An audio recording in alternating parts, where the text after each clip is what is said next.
Ngày 13 tháng 5 kỷ niệm Đức Mẹ Maria hiện ra lần thứ nhất tại Fatima, Bồ Đào Nha. Chúng tôi hành hương về Tà Bao, kính viếng Đức Mẹ Tà Bao, thuộc xã Đồng Kho, huyện Tánh Linh, tỉnh Bình Thuận, Việt Nam.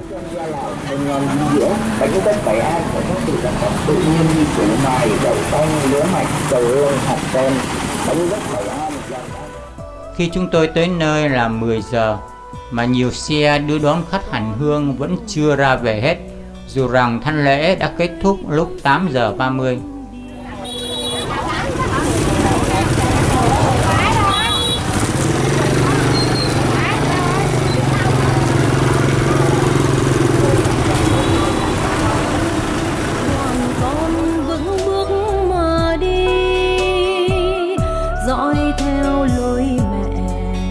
Công bằng bác ái yêu thương về với mẹ ta.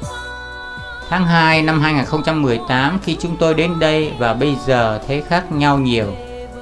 Con đường vào lễ đài đã được mở rộng gấp đôi.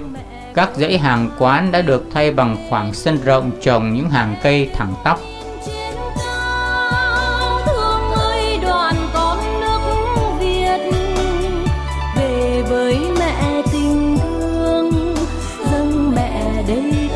Chân tình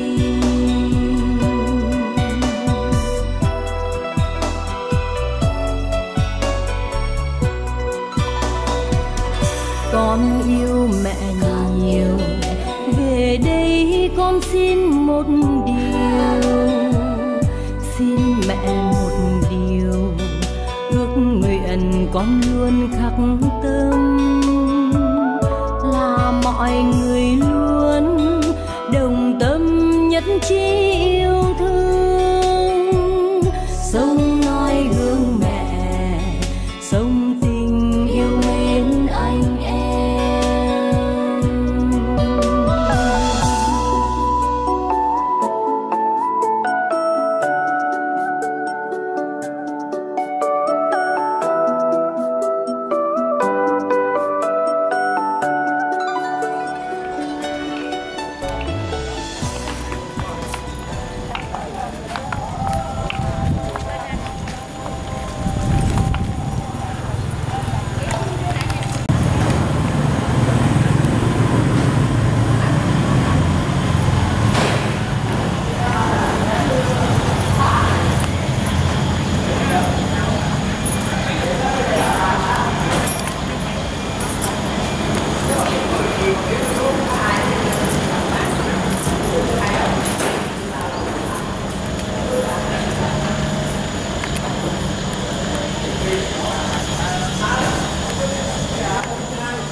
Trên triền núi tái hiện cảnh làng Fatima khi xưa, nơi mà ba trẻ Lucia, Francisco và Jacinta gặp gỡ Đức Mẹ.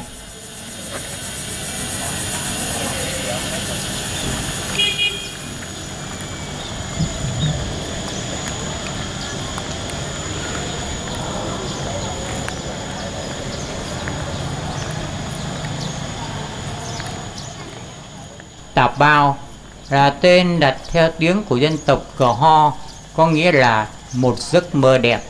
Năm 1959, lễ kính Đức Mẹ Vô Nhiễm Nguyên Tội được tổ chức rất long trọng tại Giáo phận miền Nam Việt Nam nhằm kỷ niệm 100 năm Đức Mẹ hiện ra tại Lộ Đức, được gọi là Đại hội Thánh Mẫu Toàn Quốc.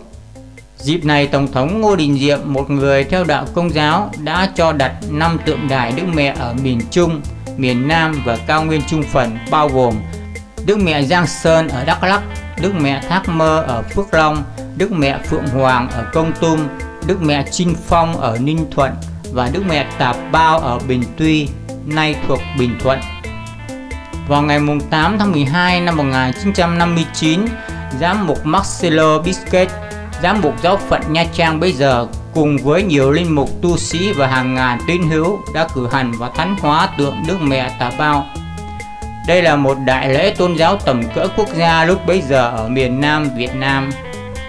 Từ năm 1964 đến năm 1975, toàn bộ vùng Bắc Ruộng, tức phía bắc sông La Ngà, quân giải phóng miền Nam đã kiểm soát, nên hầu hết giáo dân đi sơ tán về vùng Nam Ruộng, tức phía nam sông La Ngà và những nơi khác, nên tượng Đức Mẹ Tà Bao dường như bị lãng quên từ đó. Vào mùa Phục sinh năm 1989, một số giáo dân giáo xứ Nghị Đức và Huy Khiêm đến thăm viếng tượng Đức Mẹ Tà Bao và phát hiện phần đầu, tay, chân của tượng bị bể nát.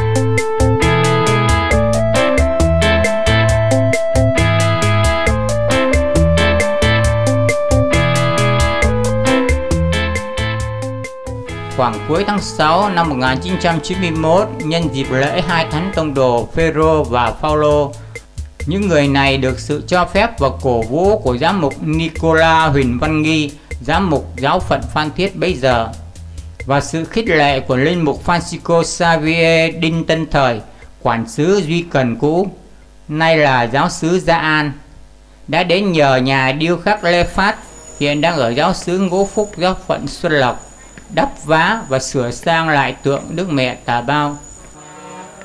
Công việc hoàn tất ngày 30 tháng 7 năm 1991. Tượng Đức Mẹ được đúc bằng xi măng trắng cao 3 m, đặt trên bệ vuông cao 2 m.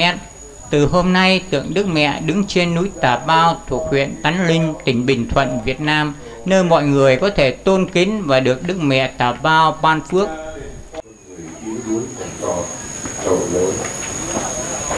Luôn luôn mẹ thầy của chúng con kêu xin.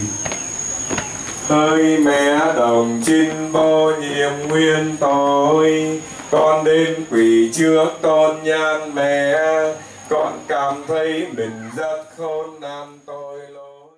Ngày 29 tháng 9 năm 1999, lễ cấp tổng lãnh thiên thần, một số giáo dân vùng Phương Lâm và vùng phụ cận, sau đó là các vùng Giấc Mơ, Gia Kiệm, Hố Nai rồi Sài Gòn, tuôn đổ về vùng giáp ranh giữa Phương Lâm và Tánh Linh với ước muốn được tận mắt chứng kiến hiện tượng lạ như lời kể của 3 em học sinh ở Phương Lâm trước đó.